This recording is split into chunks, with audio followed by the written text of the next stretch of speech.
Sivanga yokufulumya official statement bukyanga okulonda kugwa naye njagala okwetondera bonna abawanguddwa era njozeyo z'abawangudde mu bulamu wabeerawo ebintu biri okuwangula n'okuwangulwa wabula kati emboozi eziri expired mu ggwanga lya Uganda era ng'omuntu wakusanga ozinyumyako amazima omutwe gubeera munafu emboozi ya Museveni, Bajjo, Bobi Wine, Penge, Lumbuye, Dr. Tiamale, Segirinya, gundi yako ebintu byakalu byonna kati biwedde eyo tuveeyo eyawanguddwa sole tetukyalina kyakukola kyokka amazima bw'osigala nga olowooza nti tewawanguddwa gwejja okufuna obuzibu tewali mulala agenda kufuna buzibu eyawangudde tojerega bawanguddwa kubanga gino emyaka etaano tugenda gitambula abantu babiri mu Uganda abawanguddwa n'abawangudde wabula eyawanguddwa oteekeddwa okkiriza nti wawanguddwa ebyo tuveeyo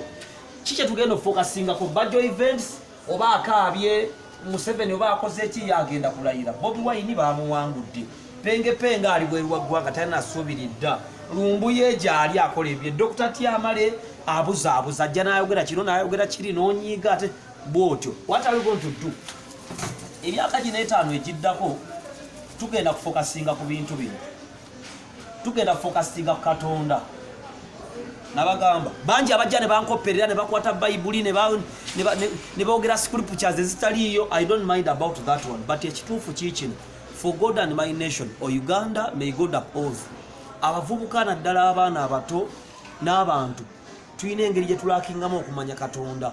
kyokka bw'otatandika na Katonda tomaliriza na Katonda bw'otandika ne Katonda omaliriza ne Katonda emyaka gino etaano tugenda kufokasinga Katonda abamumanyi tweyongera omumanya n'abatamumanyi tumumanyi kubanga nothing can happen without God nze ndi mulokole nzikiriza mu Yesu Kristo w'e Nazarethi omwana wa Katonda omulamu oba Yeshua Hamashiach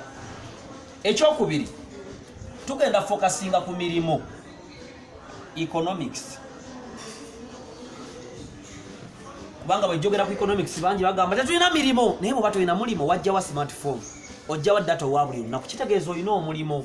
naye ogutwalanga by the way kubanga olina ky'osuubira nabagambye nti olujegere olunene oluli mu bulago bw'abavubuka bwe lujegere lwebayita expectation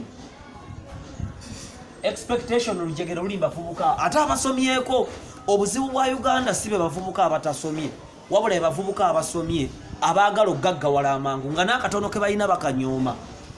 bye tugenda okukwata bino tugenda kusoma ku bintu bingi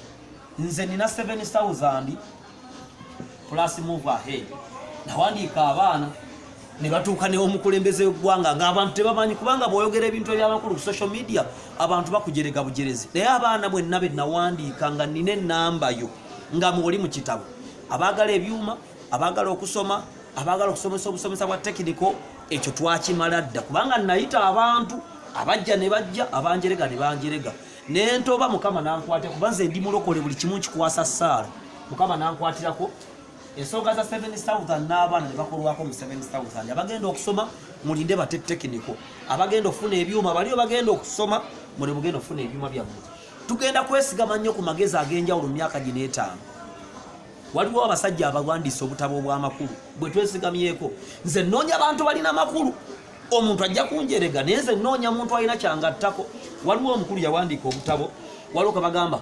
reason as the world masterpiece Africa and Uganda success and failure based on reason and reality by Amis Kigundu tugenda kwesigama ku Bible yino kubanga nze ndi musajja mulokole munsi oteekeddwa okubeera omulogo oba omusabi toteekeddwa kubeera mu makkati londako kimu ekyokubiri tulina okwesigama ku bantu abatusingako naddala bebawandiisa kubanga Dr. Tibi mbasomesa mpitambulamu bwange bwempiseemu ensobi zenkoze achievement zenfunye n'ebirala byendabidde ku bannange nga Miss Kigundu the man inspires me a lot ate nga muvubuka muto waliwo best success and failure based on reason and reality obutabo buno bwonna gye buli mu bookshops mu supermarket Dr. Tini abantu bajja nembawo obutabo kubwerere kubanga amagezi tugagaba ekirala tugenda concentratinga nnyo ku comedy nze ndi musajja wa mawuli amwe media practitioner amwe radio presenter amwe an advertiser script writer amwe comedian amwe TV presenter so Volongo tegenda kubaako ebya Katonda, egenda kubaako eby'emirimu n'ebyensoma okulakulanya obulamu bwaffe, egenda kubeerako comedy n'ebirala bingi. So emyaka gino 5 mpita abavubuka mwenna okunneegattako. Obulamu bw'ensi eno bw'oba osuubira nti President Museveni akwavuwazza, ajja kuvaako era osigale ng'oli mwavu, awo ajja kuba si yakwavuwazza. Ekirala kye mbalekera, mu Uganda opportunities mweziri era emirimu mwegiri. Abeetegefu okutwala emirimu egiriwo be bavubuka abataasoma. Abaasoma baagala balina bye balowoozaako, ne babeera nga omuntu eyasoma yoono ng'ano waliwo olujegere lumusika baluyita expectation, wano waliwo olala baluyita reality. Kati makkati ne muzaala ekigambo struggle. Mukama bawo omukisa.